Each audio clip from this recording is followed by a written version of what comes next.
Paano gumawa ng ganitong trending image? Una mga idol, i-open ang Google sa inyong cellphone at i-search ang Google Gemini.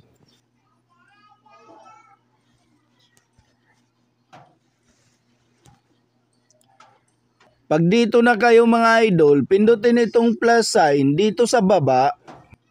Then click upload files.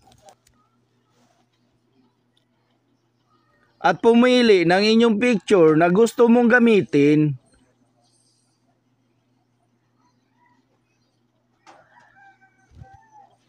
At pag nakapili na, pindutin naman itong Ask Gemini.